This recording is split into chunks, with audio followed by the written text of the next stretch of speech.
all of you. Good morning.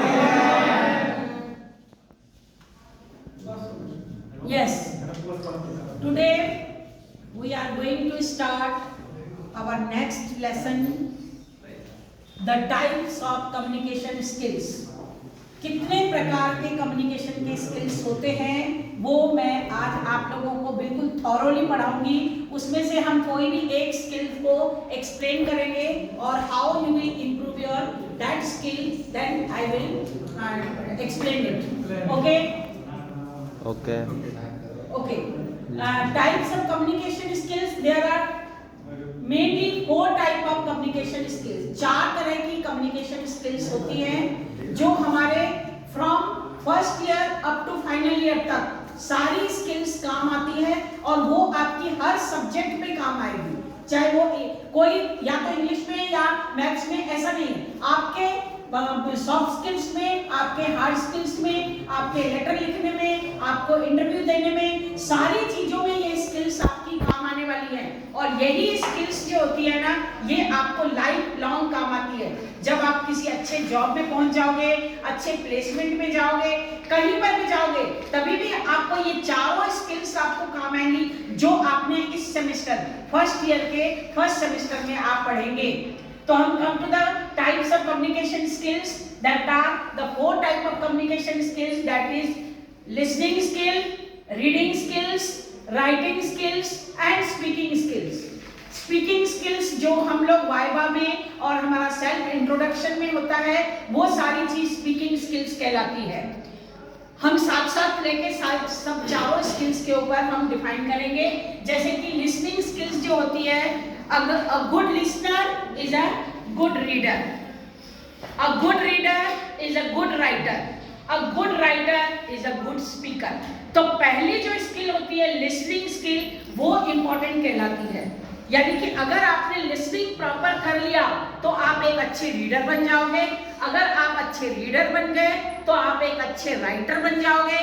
अगर आप अच्छे राइटर बन गए तो आप एक अच्छे स्पीकर तो डेफिनेटली बनना ही है आप लोगों को। तो आज हम लिसनिंग स्किल्स के ऊपर completely how you will improve your listening skills के ऊपर हम पूरा डिफाइन करेंगे कि आपको अगर लिसनिंग स्किल्स बढ़ानी है, अपनी स्किल्स को इंप्रूव करना है, तो वो आप कैसे करेंगे। There are total 10 points are there, 10 points हैं जो हम लिसनिंग स्किल्स को बढ़ाने में काम लाते हैं। जैसे कि हम पहला वाला स्किल्स देखेंगे तो ये आप इंप्रूव लिसनिंग्स में हम जब पहला वाला है तो हमारा रिलेशनशिप, जब हम देखेंगे कि रिलेशनशिप, जब हम किसी के साथ लिसनिंग करते हैं तो पहले हमारा रिलेशनशिप होता है, तभी हम उसकी बात सुनते हैं। जैसे मैं यहाँ पढ़ा रही हूँ तो इसका मतलब ये है कि मैं टीचर हूँ, आप लोग स्टूडेंट हैं, आप लोगों का सब्जेक्ट है, आप लोगों के सिलेबस में है ये सारी चीजें। तो ये चीजें मेरे साथ आप लोगों का रिलेशनशिप है, तभी आप मेरी बात सुन रहे हैं। अगर आप कोई भी चलते हुए कोई बताएगा और आप लोग क्या उसकी बात सुनोगे? नहीं सुनोगे। तो आपको जिनके साथ लिसनिंग रिलेशनशिप होता है वही उन्हीं के साथ लिसनिंग हम करते हैं। सेकंड है हमारा कन्वर्सेशन। अगर मान लीजिए हम किसी का सुनना चाहते हैं, किसी को सुनना चाहते हैं, तो हम उनसे बातचीत तो करेंगे ना, खाली हम सुनने के लिए खड़े थोड़ी ना रहेंगे। अगर हम अपनी तरफ से सेल्फ इंट्रोडक्शन देंगे या उनकी तरफ से हम कुछ सुनेंगे तो हमारा कन्वर्सेशन चालू होगा, बातचीत चालू होगी। बातचीत चालू होगी तो वो जो बोलना चाह रहा है वही हम चीजें सुनेंगे भी, और हम जो बोलना चाह रहे हैं वो सुनेगा। तो कन्वर्सेशन इज मस्ट। अगर कन्वर्सेशन ही नहीं करेंगे तो लिसनिंग कहां से करेंगे? बातचीत ही शुरू नहीं करेंगे तो लिसनिंग तो होगा ही नहीं।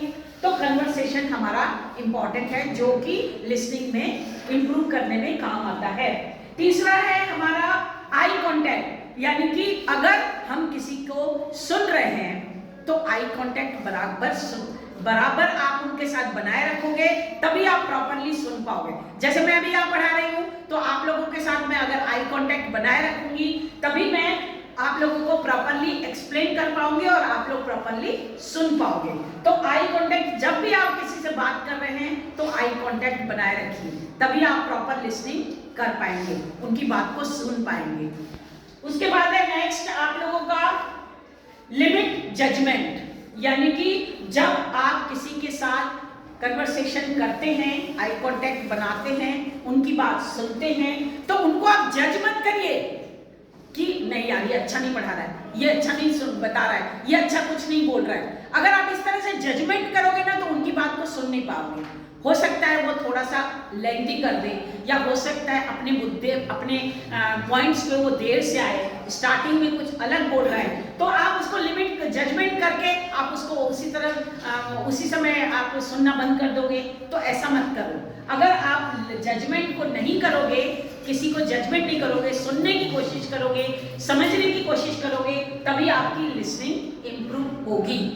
उसके बाद नेक्स्ट है स्पीकर्स एक्सप्रेशंस। जब आप किसी के साथ कन्वर्सेशन करते हैं, बातचीत करते हैं, तो उनकी बात को समझिए, उनके एक्सप्रेशन को समझिए। किसी से भी अगर आप बात कर रहे हैं तो वो क्या बोलना चाह रहा है, क्या आपको एक्सप्लेन करना चाह रहा है। अगर उनके एक्सप्रेशंस को आपने समझ लिया तो आपकी लिसनिंग जरूर इंप्रूव हो जाएगी। आप सुनने के लिए मजबूर हो जाओगे और उनकी बात को आप अच्छी तरह से सुनोगे, ठीक है ना। तो स्पीकर्स एक्सप्रेशंस को आपको प्रॉपर तरीके से इंप्रूव करोगे, तभी आपकी लिसनिंग स्किल्स इंप्रूव होगी। उसके बाद है don't interrupt. Most important point है डोंट इंटरप्ट।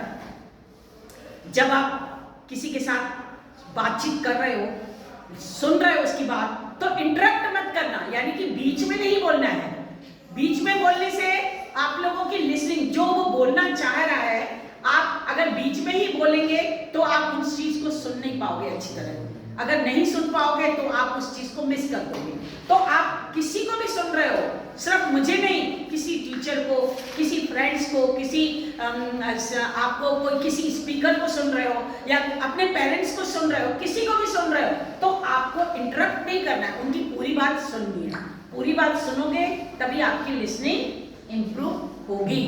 नेक्स्ट पॉइंट है हमारा, हम जब किसी के साथ लिसनिंग करते हैं, लिसनिंग करना चाहते हैं, कन्वर्सेशन करते हैं, आई कांटेक्ट करते हैं, तो हमें कुछ सवाल पूछने का पूरा अधिकार है। उनकी बात कंप्लीट हो जाए, आपने इंटरप्ट नहीं किया, आपने उनकी बात को बीच में नहीं काटा, और उसके बाद आपको कोई चीज समझ में नहीं आई, तो आप क्वेश्चन जरूर पूछिए। क्वेश्चन पूछोगे तभी तो आपकी लिसनिंग इंप्रूव होगी। सिर्फ सुन लोगे, समझोगे नहीं, कुछ भी नहीं करोगे, तो आपकी लिसनिंग कैसे इंप्रूव होगी। तो आपको क्वेश्चन जरूर पूछना है। किसी से भी आपको समझ में नहीं आया, सवाल पूछिए। सवाल पूछेंगे तो लिसनिंग इंप्रूव होगी। नेक्स्ट पॉइंट है हमारा पे अटेंशन। 8 नंबर का पॉइंट है पे अटेंशन। जब भी किसी की बात को आप सुन रहे हैं तो पूरे कंसंट्रेशन से, पूरे अटेंशन से सुनिए। आप पूरे अटेंशन देकर सुनोगे, सिर्फ सुनना, या फिर अब मैं आगे चल के ये बताने वाली हूँ कि सुनने में और हियरिंग में और लिसनिंग में क्या अंतर है। यानी कि अभी पे अटेंशन, जब आप लिसनिंग करते हो तो आप अटेंशन देते हो, लेकिन जब आप हियरिंग करते हो तो आप अटेंशन नहीं देते हो।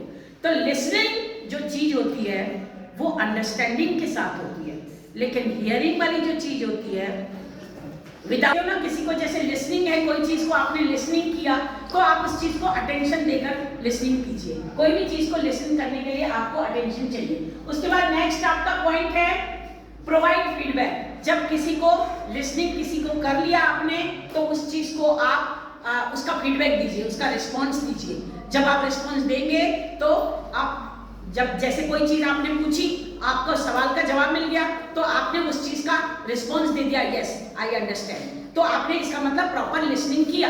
लिसनिंग किया तो आपकी इंप्रूव हो गई लिसनिंग। नंबर 10 पे है आपका practice listening. Listening listening listening and listening. आपको प्रैक्टिस लिसनिंग का करना ही है, जितना भी हो सके। हमको गॉड ने 2 ईयर्स दिए हैं और 1 माउथ दिया है, तो हमको ज्यादा सुनना है, डबल सुनना है, बोलना कम है। सिंगल बोलना, डबल सुनना। तो आपको प्रैक्टिस लिसनिंग, कितनी भी कोशिश करिए, आप सारी चीजों को लिसन करने के बाद ही कोई चीज आप समझ पाओगे। किसी इंडस्ट्री में जाओगे, किसी कंपनी में जाओगे, बॉस की कोई बातों को पहले सुनो फिर बोलो, तभी आप इंप्रूव कर पाओगे।